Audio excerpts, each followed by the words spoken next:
like in the movies, see, always, the movies play a big role for them. I'm telling you.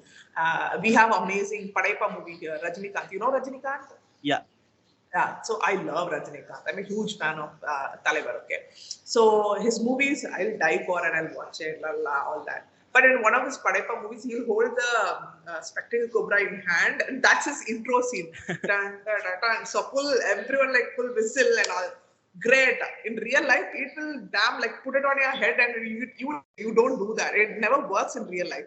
Okay, so people don't understand. They think like when if Rajinikanth is holding this, it's very macho. No, it is not the case. Rajinikanth was, I'm pretty sure he wasn't holding a venomous snake, the snake which had the venom in, when he was holding. I'm pretty sure that wouldn't have been the case. Welcome everyone to a world where hope is scarce. In such a world, I bring you Hope, a podcast that shines light on individuals who have become a beacon of hope in the field of wildlife. This podcast is a treasure trove of knowledge and curiosity, which encourages us to contemplate our own discussions. Our today's guest is Steffi John, ma'am, the Education Officer at Madras Croc Bank Trust. I have to say that she is one of the most passionate individuals I've ever come across, and her passion resonates throughout the podcast as well. During our conversations, we delve into various topics such as the concept of zoos, the critically endangered gharials, the snakebite mitigation programs, and many more captivating subjects. Personally, it was an enriching experience for me, and I hope it proves to be the same for you as well. Ma'am, first of all, thank you so much for doing this. Thank you so much for being a part of Hope. So before I start with anything, I would like to congratulate you for completing your fellowship as the Earth Educator Fellowship 2023 batch. So first of all, congratulations for that. I've been like following you very dedicatedly for the past month because I had to do this podcast. So yeah. Thank you so much. Thank you for having me. It means, I'm really excited to talk about education at any platform. So you have given me that. So I'm really excited about that. And the Earth Educators, yes, I'm really feeling very happy about it because it's a 1 year fellowship, and I was able to finish it without any, laybacks or anything. So it was really good. Yeah, good week. So I'd like to start with a very important point of confusion. As I was asking you before the podcast as well about choosing between research and education.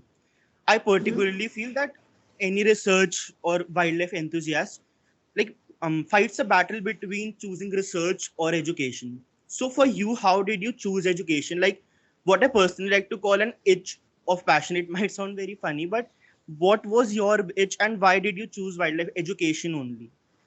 Okay, so I've always wanted to do something on wildlife, Right. but I never really knew there were branches in wildlife, basically. Okay, so once I got in, I started working with Bombay Natural History Society on migratory birds. So where we get to bring birds, and it's just like wow, it's really nice.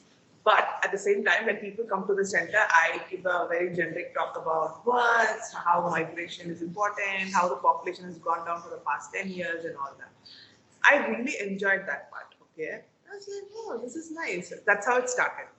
And then later, I was applying for just education jobs all around. You won't believe I tried all around the globe, all around. Throughout the night, I'll be sending in resumes like pick me, kind of, and nothing really worked. But I got to know I would have applied for 100 jobs. I'm pretty sure. So I've in each of the jobs the description that they want, right? So I saw something familiar with all the jobs that I applied to. So one was having experience with people, and two was having experience with animals. Okay, at that point I wasn't good at both. I didn't have great experience on both. So I decided if anyone comes up in my life, I'll take it up, and then let's see how it goes forward.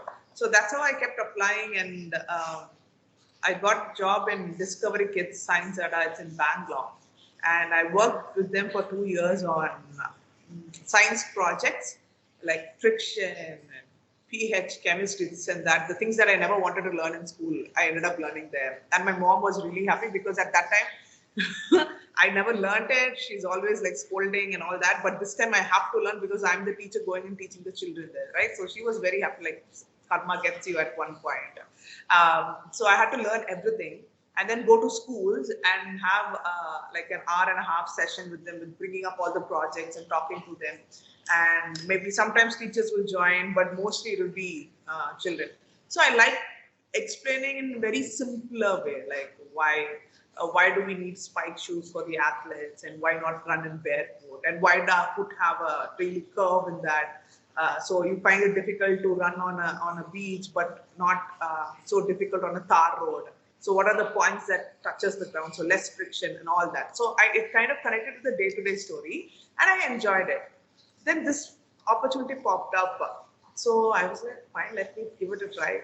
And I came for the interview and I said, they were asking me a lot of questions, and I was like, answered everything. Then I voluntarily said, I don't have experience with animals.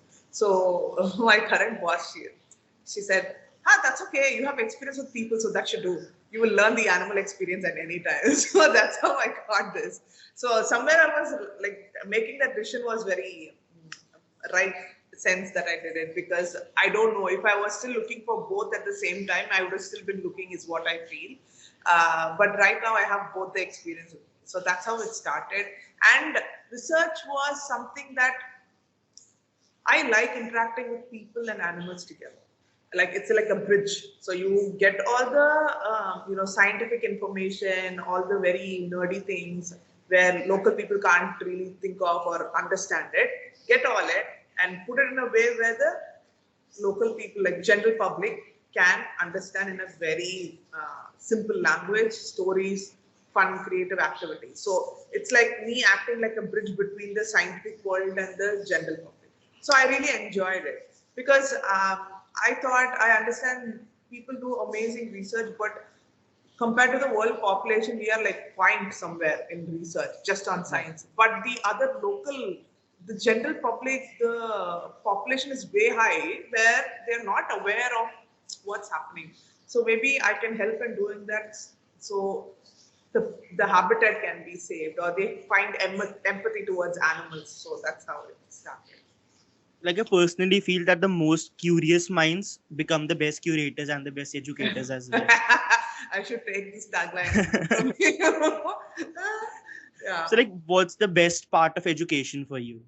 Oh, like everything. Interacting with animals is one. I love them. I love them dearly. I cannot pick a favorite animal because I like all of them. Doesn't have to be reptile. It can be a bird. It can be a mammal. Everything. It's just everything. I like them all. So anything to do with animal, you talk to me, I keep talking to you. Like I'm that person. And when people come and ask me questions on that, I'm able to answer, because I myself sometimes feel very surprised that I'm able to answer that question, because somewhere down the lane I've read about it and it stuck to me, and I never thought I really knew. Number one. Number two, I get a lot of questions where I don't have the answer to as well. Because as an individual mind, I think in a certain way, but as a different people coming from different background, they have different view of thinking and different questions pop up in their head. So when they ask me those questions, I'm like, I never thought of like that. So I'll write the questions down and go do research and figure out. So it helped me learn in a broader aspect rather than just me, this is what I should know. This is what I require. So that's an experience that I really love, because every day is learning for me, every day. One way or the other, I keep learning something new out of it. So like, particularly, what do you think your career, or let's call it your passion for wildlife education, going to take you? Like, have you planned any end goal for it? Like, so and so will be achieved? No end goal. I don't know. Because I never thought I would have all this. If I think of it, like, if I go back 5 years, I never thought this all would happen. Nothing was planned. Nothing. I swear to God, nothing was planned. It just happened the way, like, one step. I fumbled and fallen at places that I didn't know what to do and all that. But I just think the right time, right people came through, and it just worked that way. And I had my passion very focused, like animals. It's like mantra to me. So I had that very focused. But I didn't have a certain goal, like I should reach this level, I should do that. I hate competitions. I hate exams. Anything to do with how the schools were, the most typical schools, they'll have like, who's first rank, or, oh, you scored only 2 marks less. All I hate it. I still do. I still have traumas when I hear school bells and all. I can't take it. I hate them so much. And I still do get dreams of exams where I have learned for a different subject and I'm in the exam hall with a different question paper in my table. So it's not my thing. So I never set like this is the goal I should attain. I can't do it. I'm that person takes one step at a time. Go like, tomorrow this okay, let's do kind of person. So that's how it works for me. Otherwise, I get really stressed and paranoid very easily. So like I feel like with education, being an educator, I feel your goal would be to not only make the other person understand what you are educating him or her about, but also him implementing what you have educated him about, right? Yes. So Yes. be it a sixth grader or be it a middle-aged man, what tactics do you use to ensure that the other person not only understands but implements about wildlife conservation as well? Easily, it's very simple. I just use the term, making people fall in love with animals. That's all it takes. Because when you love someone, you do everything that you can, right? So let it be people as well. So when you have that kind of love or that kind of curiosity, even let it be a crush on someone, you do everything you can in your school, college, and be like, oh, I have a crush on that guy, so I have to do all these. So I just want to develop that level of emotion towards animals for people. So once they have that, they'll automatically think about it. So I can't be like, oh, you can't do this. The more I say you can't, then I'm like, who are you to tell me I can't? I earn, I do this. So it's normal that like, no one wants to hear them say like some person dictating their life, even though it's good. It's a normal psychology thing that people don't like other people to dictate their own life how it goes. But when it comes to love, you will do it automatically. So my goal is to make them all fall in love with all our animals that we need, that I talk about. I have names for all our animals here. The few names were already there before, so I get information on those names, get some character behaviors of those, and then talk about it with them. So that gets them more curious and be like, oh, we like them, we love them. That's all it is. So once you start doing that, then I'll bring. So for example, you know how our grandparents used to have that cloth bag, that yellow color Right, cloth bag, which is all very made fun of at a certain era. And now we are all rotating back to the tote bags, very like fancy. You'll be paying like 50, 100 rupees. I paid 100 rupees last week to get a tote bag. So, but that yellow bag is like what? Less than 10 rupees? I don't know. It was free. I don't know. Yeah. But right now we are leveling up, like not that yellow bag, but very fancy tote bags. So I just tell them, see, somewhere our grandparents were right. Okay, we messed up a little bit this part. So let's not do that again.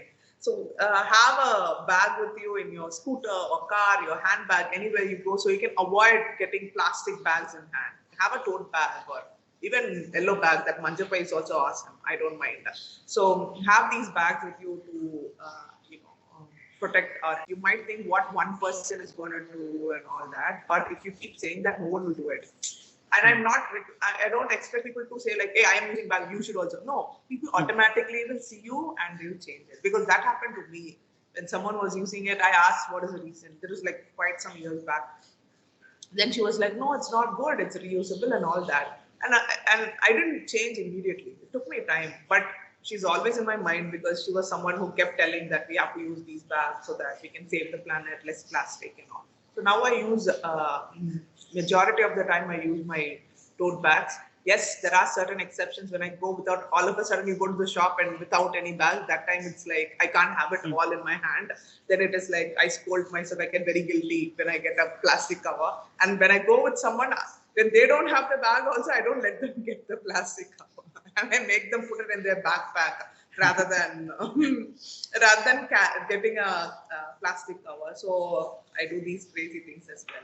But it's for good. I mean, someone has to do it, so keep it better, right? So some way or the other, people look at you and they learn. So let's all learn the good rather than the worst things from each other. So that's how it taking a step at a time, as you said. Yeah, easily. One step at a time doesn't freak people out. But if you see that, there, no. It's like going on a trek. That point, I'll die down there only. I can't walk like that long to say like, oh, the view is great. Let the view be great. That's okay. But I have to be alive to see the view, right? So that's how it is. But one step, only 10 steps, only 5 steps, I'll keep walking. Then I'll reach the goal. So that's how it is. Don't give too panic mode to people. Just one step, slowly, steady, we go there. Like particularly I wanted to talk to you about a festival. Like it's known as Nagpanchmi. I'm not sure if you're aware of that. Yeah, Yeah. yeah.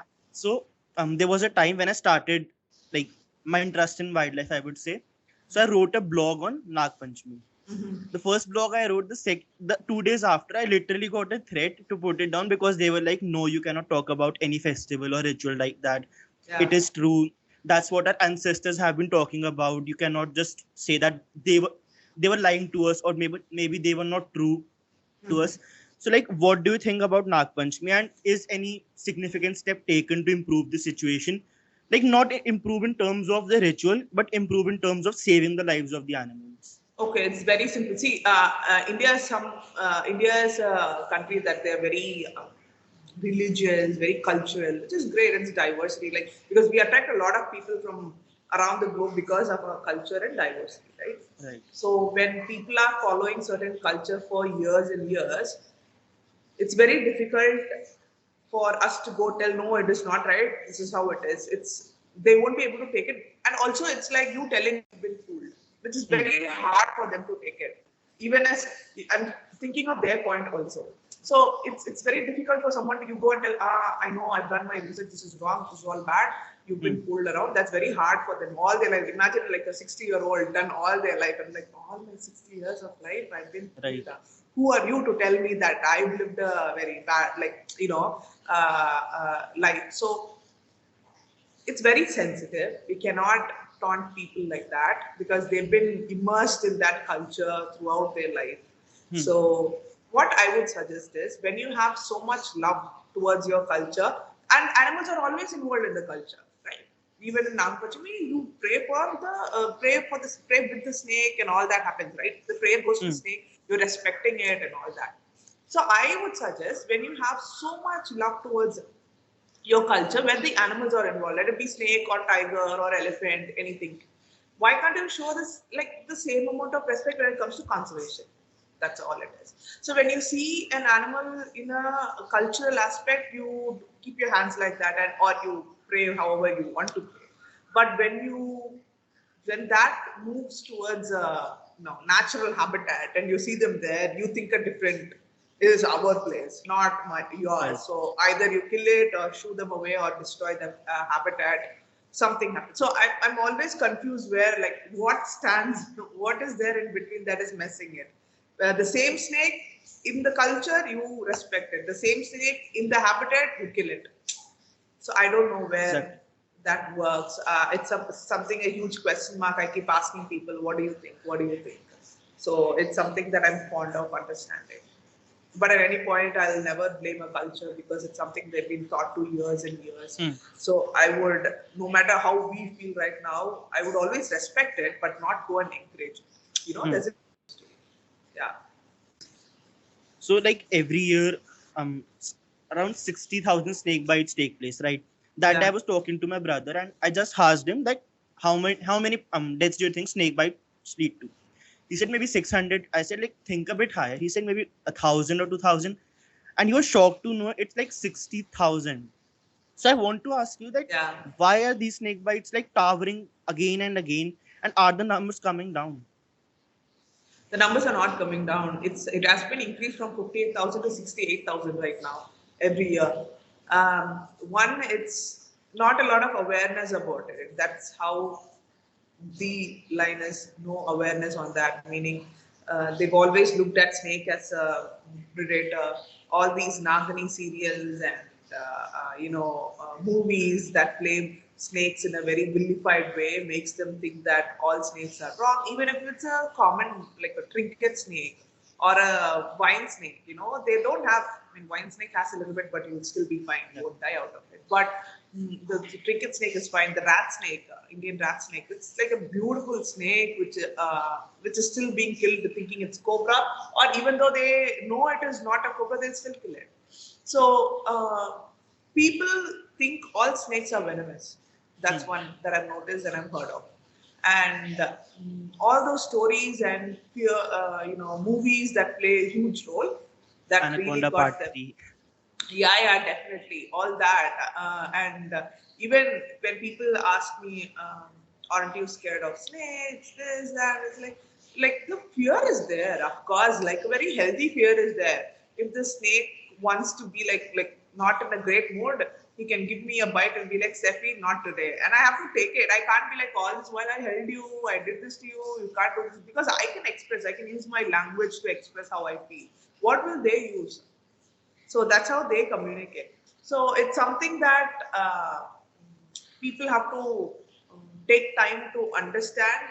It's not exactly like in the movies. It is not exactly like what the stories were passed on to us. It is a Right. different, and have a mind to accept that, it's just like looking at a street dog. You look at the snakes, and if you Mm. stay away or stay very still like a tree, they'll always get away. Like they don't want to waste their time on you, waste their venom on you when they know that there is nothing they get out of it. You see. Mm. So imagine as a 6 feet, like average human height, okay, let's say 5.5 feet, and the snake is slithering down.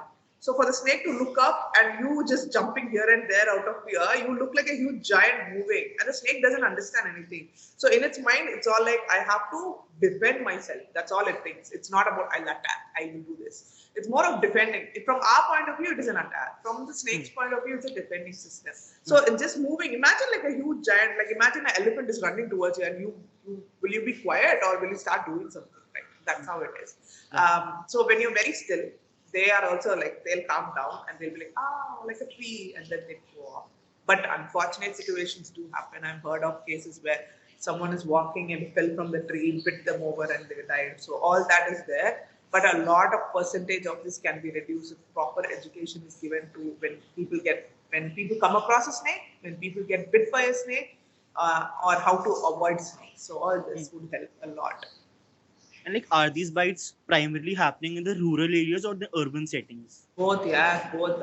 Urban though, they are the major forest snakes are usually found around the urban areas a lot because apartments are built on swamps, right? Nowadays. So you will Right. find them all. I keep asking my visitors when I'm doing all the talks. So why do you think snakes visit your house? They're like, AC is there, food is there, plants are there. And I'm like, I expect one answer from you. And then they'll be like, it was their place before your place. So you just randomly built up an apartment like 20 floors, 25 floors, and you want everything around it away. It's Mm. impossible. So you either learn how to deal with it, because even if you kill them all and all, you will keep finding them. It's not like one killed done. There'll be a lot of animals around. So you have to learn to understand the animals like around you, so you can coexist together in a better way. That's how. I feel that even rescuing and relocating snake might not be healthy if like relocated far away. Is that true? Yeah, it has to have a certain radius, is what people tell me. So what I've learned is that it cannot travel like 50 kilometers and put them away. It's like taking you and throwing you into a random place without your phone, which means you don't Hmm. know where you are, no GPS, nothing. So that's how it is. Because they can find, there might be other snakes which has that territory, there can be other predators around, they don't know where the water body is. So a lot of issues on them. So they might not survive long. So they have to be left in a 5 kilometer radius, is what I've learned. So how like at Madras Croc Bank, like under the snake mitigation programs, how is this problem dealt with and how is education being created?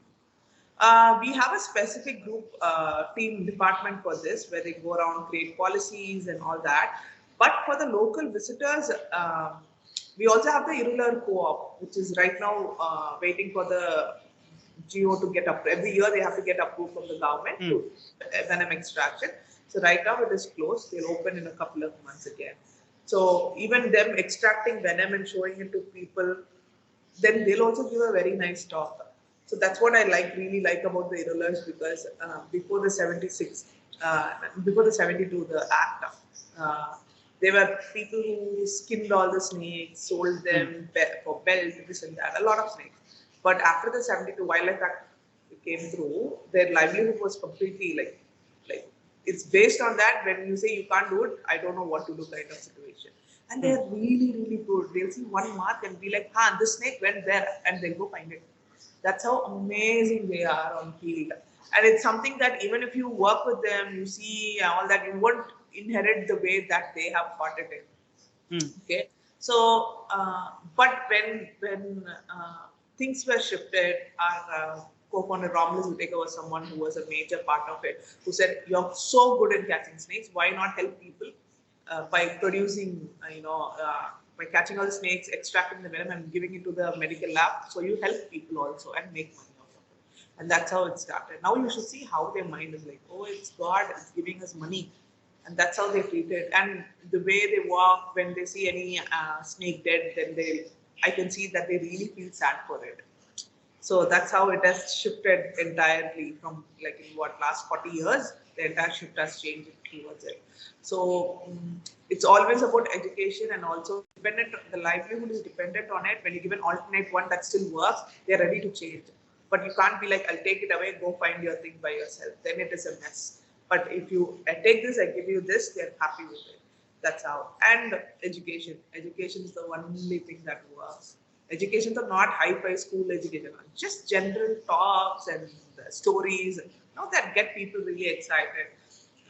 So that's how every Sundays we do talks here. Foreigners are open; they give their talks as well. And our programs, when specifically curated for reptiles or just snakes, we give our talks on that. So that's how it's been going so far. I personally feel that Irulas share a very sacred bond with the snakes. And I've seen the videos as well, the way they track the snake, the way they catch the snake, the way they handle the snake as well. It's very smooth handling. Like they have been doing it for ages now. Dude, they are amazing. I'm telling you, they are like crazy. Like, oh my, uh, like that checker keelback snake is there, no, the water snake. It's a bitey one. Yeah. Okay, any time you take it, it won't let you go without a bite. I swear. With the one of the rulers that I often go with is Kaliana. Okay, Hmm. he takes it, it's just like, no problem. I never seen him got bit by a checker. Like, it was a very chunky checker as well. It was a really big one. Was like, no problem. It was like, come on. Like, it was like a spa time for the snake. I don't know what was it. He had that magic in his hands. He just did that, did that, did that. The moment we tried to go near, coming right at us, like, don't you dare come close, kind of. So they have this way of handling. Even if you see them like do this, I think it's something that they have that we don't. So that was pretty interesting for me to see. I feel that Rom took a big leap introducing the Irulas to wildlife conservation and anti-venom production as well. So in an interview, Rom was asked that whether the Irulas are aware about their contribution to wildlife conservation and anti-venom production. So what is your take on that? Have you seen the glimpse on their faces about their contribution that they are making? See, sometimes they know that the medicine is going to the lab and all that, they know. But again, they also know that they have all this medicine helps people to recover from the snake bite and all that. But I don't know in depth, do they really understand like this is what it is? Because they're doing an amazing job. All they care is snakes. We are happy. We are giving it to people. We are so yeah. It was very heartwarming for them to make like, oh, we are helping people. That's all. There is no. I don't know if they know the number of people they are helping every time. I don't know if they know it, or even if they want to know it, I don't know if they want to know it also. But they know we are taking medicine to help people. We are giving it. That's all. It's very like there's no gloating about it. It's what I'm saying. Like, oh, you know what? Because I'm doing this, or I've saved so many people. None of that. You will never see. Very humble. There is no gloating about it. This is our work. We are happy to do it. We work with snakes, things that we know, and we are glad we're helping people. That's how like humble, down to earth they are. Easy. So like Madras Crocodile Bank has 15 crocodilian species and 33 other reptile species, right? Yeah. Out of the 15 crocodilian species, 3 of them are critically endangered. Yes. And one of them is that I love the most is the Gharial. And Yeah. unfortunately, they are the critically endangered species as well. So what Yeah. is being done to ensure that their population rises? Like, what are the techniques being used and what is done under the Gharial Ecology Project in Chambal as well? Okay, so the Gharial Ecology Project is a sister project from our end. So there's a lot of work that goes in, mainly education also a part of it. And right now the population is doing really well for the river is what I've heard. Recently, a person from there came off and gave a presentation to us. The river has a decent number of population, which is healthy for that number in the river because they get enough food, space, and everything is good. So they did all this. Here also we do the breeding. Baby gharials we have few. But again, it depends. If the forest department wants it and they're okay with it, if there is a requirement there, then we would send the gharials to the department and they can release it. But again, it's a lot of paperwork. It's not that easy to kind of take a critically endangered, fly it all over there. And they're very sensitive animals, like really, really sensitive. So we have these breeding pairs, maybe a couple of them, and then we have those baby gharials also. But as of now, we haven't sent it out to the wild because it wasn't asked for. Because the wild population is doing decent compared to how it was in 2007 to right now. It's a huge improvement. So I mean, right now it's good is what I would say. We can't say it's like, oh, the population is less than 500 or less than 300. It was like that, less than 200 also. Right now 2000 is a good number. Yeah. So like there's a general notion as well that keeping animals in captivity and breeding them is not considered very good. Like for example, I have a very bad habit of going to the Delhi Zoo every single month. So I go there, I sit by the crocs, I see snakes as well. So that day I was sitting there and a couple came and they were literally saying to their child that you shouldn't that we should not be coming to the zoo again because they have been keeping animals in cages and sort of that. And Madras Crocodile Bank breeds animals particularly to increase the population in wild as well. Yeah. So what is your take on that? Like, is Oh, it completely fine keeping them in captivity? Okay, I have a say for this. So I have a question for you to ask.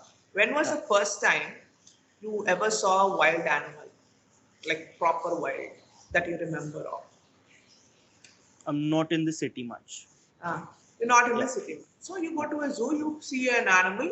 That's how you're like, these animals are here, these animals are out in the wild. That created your curiosity to learn more and do things, right? Right. For a lot of people, not all of us are privileged to see animal in the wild, going to safari and all that. It might happen later in the year. I went to safari, like 3 years back. That's when I saw a giraffe in the wild. Till then, I've always seen it in a zoo. You see? So the first experience of someone to see an animal, wild animal, is always a zoo. That is how that, like the fire starts or the love starts or whatever that you call that good positive emotions, like, oh my God, they're so beautiful, we need to do something for them. That's how. So all animals in the zoo are like ambassadors, like how L'Oreal has Aishwarya Rai as an ambassador where she talks about it, so everyone uses it and be like, hair is good, this and that. So similarly, all animals in the zoo are ambassadors for their wild so that we don't mess up the wild for them.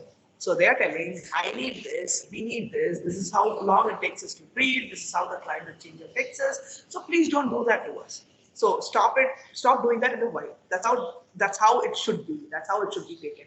And again, that's one. And number two is wild have, like a lot of population have increased because of breeding happened, captive breeding in zoos. Okay, and that's really good. And so these 2 points. And apart from that, when the zoo is not properly used for education, I really feel bad towards it. Like I can feel it. Like I mean, I'm there for years, and some difference they should make as long as they live in the zoo, right? So that difference should be there. Imagine you're all like in a place and you never made a difference, and then just done. It hurts me when I don't talk about animals here. Some way or the other, I don't know how many learn to love the reptiles or how many are in love with the reptiles. I don't know, but I always keep talking about animals here because some way people should know. People should, like, their life is here and they should be validated.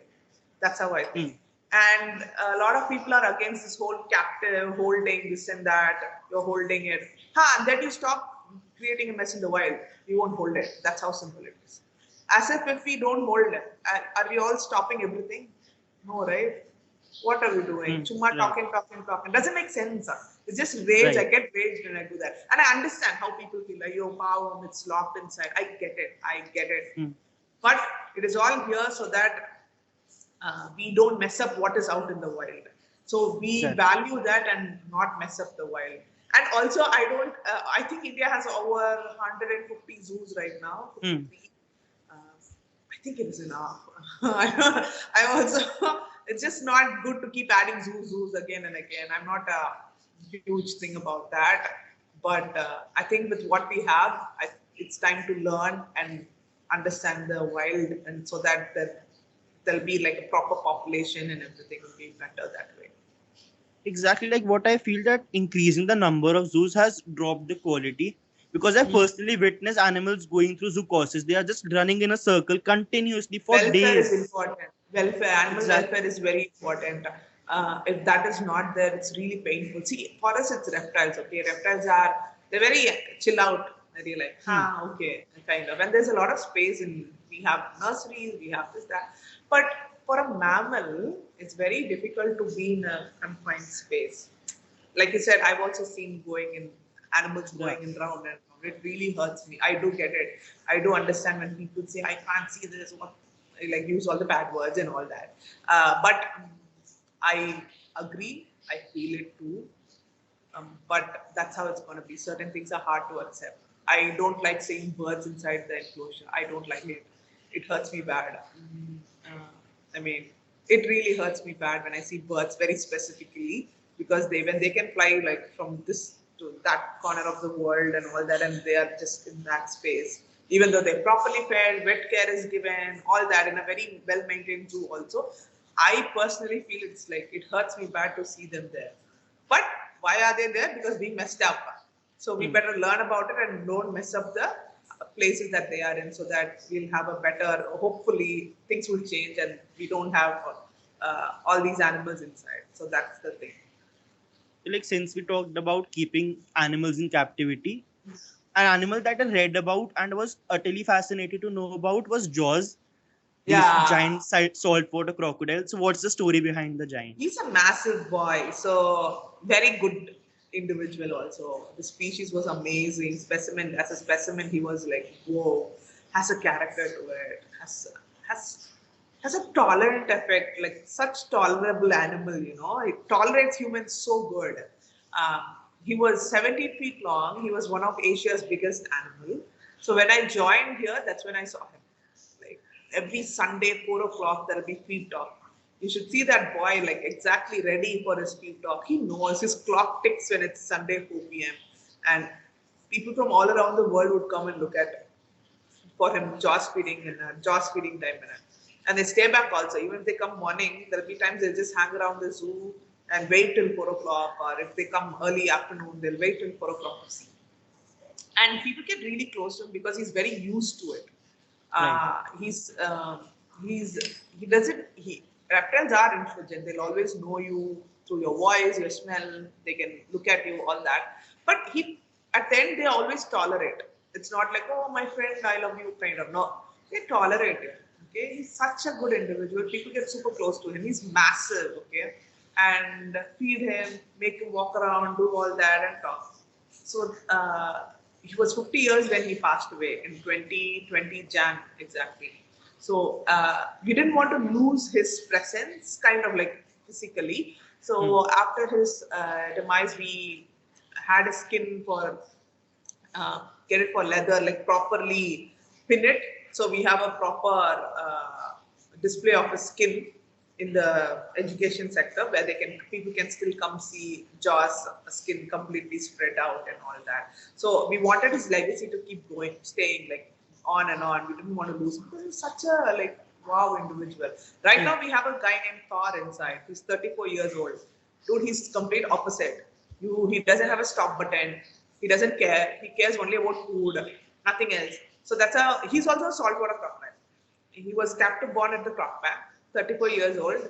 It's like, if you give me food, okay. After that, you can't stand. People don't go inside his enclosure and feed like how we did with Jaws. So it's always from outside throwing in and he eats. So that's how it got me was, even though it's the same species, saltwater crocodiles, the character is very different as an individual, right? So people can't think, I have experience with a certain snake. No, you have experience with that particular individual of snake. So they can vary based on every individual. So you can't. It's like sheer luck and your presence of mind at that time to kind of know what to do at the situation.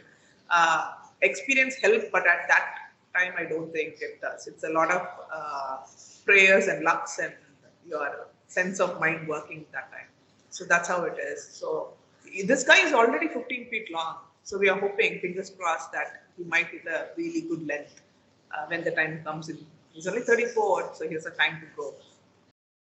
So, like, how Jaws or Thor, as a brand ambassador of saltwater crocodiles, are creating an impact among the visitors who are coming to the zoo? The first thing they see is like when these guys move, or sometimes they get really lucky. Visitors get really lucky to see them coming outside the water, and that's when they're like, "What? It's so big!" Like till then, they only see like the very small part, the eyes, the ears, and the nostrils. So only this part they'll see. The entire part would be in the water. So they don't think like only 2% is out. So in their mind, like, nothing coming out. This is all easy. When they see them come out, then you should see like, whoa, people all like awestruck in it. And then they understand it's the king of crocs, and they are massive. They are found in the saltwater areas. They can live both freshwater, salt, like all those information. So just to see thought, when an animal has a name and people promote it and talk about it, people want to know more about that animal. It's like basically gossip. Okay. When I know that person, I'm like, then what happened? So it's a really positive gossip is what I would say. So that's how we take stories and tell people, so that how it is important to have these guys around the ecosystem to balance certain things. Certain species of fishes and all that is balanced by them. And they are fearless. The saltwaters are fearless. They don't care. They just come at you. Like, since we are nearing the end, I would like to come back a full circle to where we started. It's education. Yeah. So Madras Crocodile Bank became the first Indian zoo to introduce the VR route to wildlife education. Yes. So how's your experience with that, and what kind of impact is it creating? Because I've seen children and teachers like jumping all over because they were seeing a croc or something. No, man, it's the best thing that we have done, because I was in one of the conference, and we also met with Chennai IITT, all that. It just all came together again. Nothing was planned, as I was saying. And I was looking for some kind of elevation in the education system, It's like, yeah, they come, they see, we talk, we give activities and all that. But something is missing, is what I always thought. So I was in one of those international conference, and the zoo that came up was Zoo Brno in Czech Republic, had a virtual center where they did the conference in a very beautiful virtual, like I don't know how to explain it. So they kept all the VR like this, and as an audience, you see through it. It's like mental. It was really good. And I was like, what? Then I asked them, like, what is the cost? Like, you can ask, Q&A happens, right, after the presentation. So I was asking, and in that, the company was also attending it. So they contacted me, and then I was like, yes, we want to go. At the same time, IIT was also in contact with this. So it all, like, from both direction came and hit it. So we got the products from Wild Immersions, and we have like 3 amazing movies, reptiles from all around the world. And the reason I wanted the VR is you cannot get close to a reptile in a real life, but in virtual, you absolutely can. It's crazy. You have snake right next to you, and you'll see people screaming, and just like entire building would be like full screams, and it would be and it will create curiosity for people who are coming in to see like what's that, and they'll come see it. So you can see animals way closer, their eyes, their scales, and the way they run, the way they swim, everything is beautifully done in that movie. And IIT Chennai also came through and did movies at the Croc Bank. So they had this like globe-like camera. It had lens all around it. So we let it hung around on a tree, and then try to feed the gharial. So like it comes up, and when you put the VR, it's like right at your face. And it was something like, and feeding also happens with the mother crocodiles, where Anna throws chicken, and it's like chicken is hitting your face. You look beside it, there's a croc eating next to you, and people were full screaming. And for a second, you think, your mind makes you think you are inside that, and people start screaming. So you see animals close by. It's like wow experience, like going into that what is that? That ghost cutting we have in malls and all. We'll have no horror room. You go in and come out. So it's like that. But this is more like very peaceful. Also, it doesn't animal doesn't come and attack you and all. It's like if you are. It's like you Dora Explorer. La. Like you go and explore. So always tell the visitors who are wearing the VR until you kind of rotate and look around, you won't see animals. Animal doesn't come to you. You are an explorer, so until you explore, you won't see the animal. So that's how. So in a very natural, beautiful way, it has pulled up, like compiled together, and it. People come over and over to like, is there another movie left? And they'll come again and see it. So it is something that I'm very happy and proud about to have it at the. I'm like, you can see me like literally glowing on when you asked about the VR, because VR is something that we had no clue it will work or not. You know, for our Indian audience, will it work or not? I had no clue. But will they be interested to see animals? Was the question, and we took a huge risk, and it just the best thing ever, best. So like you're doing a job that's the dream job of many people. I would confess that it's my dream job. So how does it feel to every day watch people with such curiosity coming to learn about animals? Or how does it feel to work literally with dream animals like green anacondas, iguanas, Komodo dragons? So how does it feel every day waking up, educating people, handling these animals, working with these animals? So animals kind of they're very therapeutic for me, you know. Like every other people, I also have issues. I also have problems. It's very difficult for me to sometimes get up in the morning and be like, another day. I don't have the energy in me to do it. Really, it's like any other person. I also have the same like problem, and like I don't want to work today, or I'm not in that positive vibe going on. But animals keep me very happy I get. Doesn't have to be particular, you know, species, any species that keeps me happy. I feel it helps me balance out my emotions very well, because I spend a lot of time with them. I look at them, I stare at them like a psychopath also. Uh, and I feel very like calm and composed when I look at them. And also working with them, and anytime I bring Loki or Medusa out, when they are like, I've held them when they were this small, okay. Now they're like full massive all over my hand, and it just feels like like a really proud mother I get. Like look at my babies. Like, I really want to hug and squeeze them, but I can't do it. If I do it, they'll bite me. But you know that feeling of like really like, you know, that it just really makes me happy. I love those two so much because I've seen them like this baby, and now it's like big guys. So I'm happy when I'm with animals, because we all have to deal with people in our life. Like good or bad, you have to deal with a lot of things. But yeah, so working this job, apart from the job that is paying me my passion and all that, it as a emotionally, mentally, it helps me kind of be like calm and composed, be like, okay, animals are there, and I go talk to them. Like even though they don't talk back per se, they'll think like, they might think I'm food also, who knows, but I still keep talking. It's like it's like okay. So I'm very composed, I'm very happy, and every time when I do a video on social media, I give all my love towards it, because it's something that I don't do a lot of talks on like this animal, look at here, look at that. It's always some kind of fun music and then putting in, because it keeps you happy and stuff. So that's how I kind of express my videos in, and it's my way of showing how beautiful and how cool these animals can be. And I'm very happy and blessed to have this in my life. I don't know, like a lot of people say, this must be fun, this is very good, this is everything that you asked for. Correct, everything that I dreamt of, and I never thought I would get it also, but I got it. But as every other person, I also have my baggages. And having animals really helped me out in that level. Apart from my passion, my profession, my personal level was very, very like, okay, shouldn't freak out. This should be fine, kind of like a Zen mode happens when I see animals. So animals are really, really fun, and that doesn't mean I'm saying get animal at your home. Don't do it until and unless you commit for a dog or a cat. Also, if you commit 15 years, until unless you don't get it, because they live for 15 years or 20 years. So when you can't have that commitment, don't get them. It's really sad to see shifting houses when you ship the dogs to a different house, they also have that, pain inside.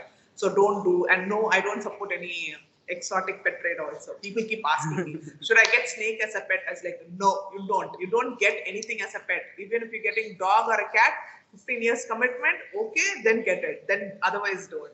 So yeah, that's how it is. Do you feel like educating people every day we are moving towards a better tomorrow?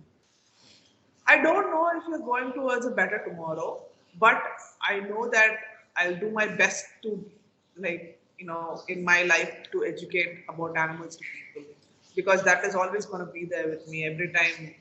I light up when people ask me about animals like crazy. It's like it's like talking about the person you are in love with. That's how it is for me. So I don't know, but I'll always do my part of talking about them to people. So that's what I've calmed myself down. Okay, I do my part. Whatever happens, happens. So, like with this podcast, Hope, my try is always to get guests who can be a beacon of hope, right? Who can create that hope for others to understand that wildlife conservation still exists, and we'll obviously be moving towards a better tomorrow. That's what I personally feel as well. So, as an educator, what will be your last piece of education to anyone watching this who wants a ray of hope towards wildlife conservation? Okay, so when we are talking to children, I think it's important to use certain words properly. Don't go there; it'll bite you. It will attack you. No, you don't say that. Don't go there and annoy the animal. It will defend itself. So that's how you. It's the complete sentence changes if you look at it. So because when we were young, when I was young, I wasn't taught like that. So I think it's important to use words properly when you talk about animals to your children, your nephew, niece, your school children, anyone that can be, because it will stick to them, and that's how they'll see it again. So you always have that way of like nothing is gonna come bite you all of a sudden randomly until you go and pull the tail or throw stone at it. It's that's how it is. So it's important to use the right words. Don't keep saying it will attack, it will attack. Say, if we do this, if we annoy, it will defend itself. So there's a proper sense. So they will know what not to do so that you won't put the blame on the animal. So that's very important. Like, even I get frustrated when people are saying that animal is aggressive. I'm saying it's not aggressive, it's just being defensive towards you. Yeah, yeah, they don't know that. And people keep asking me, like in the movies, see, always, yeah, the movies play a big role for them. I'm telling you. We have amazing Padaipa movie here, Rajinikanth. You know Rajinikanth? Yeah.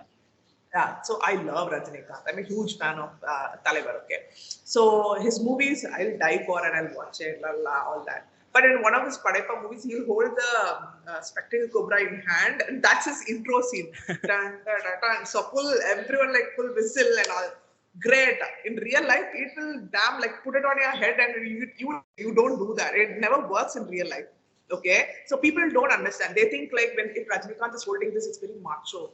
No, it is not the case. Rajinikanth was, I'm pretty sure he wasn't holding a venomous snake, like the snake which had the venom in, when he was holding. I'm pretty sure that wouldn't have been the case.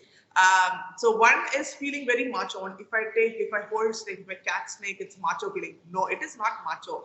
You don't do that. And number two, I've always told people, have you all seen Harry Potter, Voldemort scene where Nagini is there? If you really look at it in a perspective, Nagini was a very loyal pet to Voldemort. Remember that. So it's a different take on this side. You might say all aggressive, nonsense and evil and all, but she was very nice to Voldemort. So she was very truthful to to the person she was with. So see, there's a different side to it. That's all I'm saying. And people always are, how can we not take movies? Do you think everything that happens in movies is reality? That's how they say. And I asked someone, we all saw Game of Thrones, we all saw dragons flying. We don't see that in real life, right? So it's not that you apply everything that you take in a movie in real life. It will never work. There is real life, there is real life. So there is a difference in both. And that's something people should not,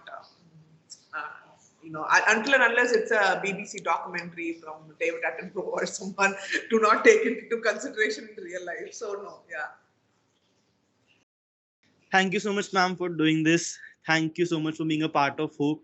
Like, I hadn't expected to have such a comfortable conversation. I was like damn anxious, damn excited as well, even during the conservation, seeing the passion that you hold. Thank you so much, ma'am, for doing this.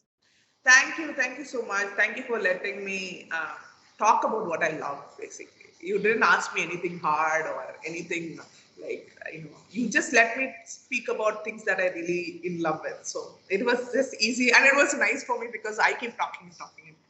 So thank you for the opportunity. It means the world to me, and I hope that all your episodes come out really beautifully, just like the name that you have, and it's a really nice name to have. Thank you so much. It's something that people should have trust to, hoping that this might happen, but just keep doing your part. So I think it's a lovely name.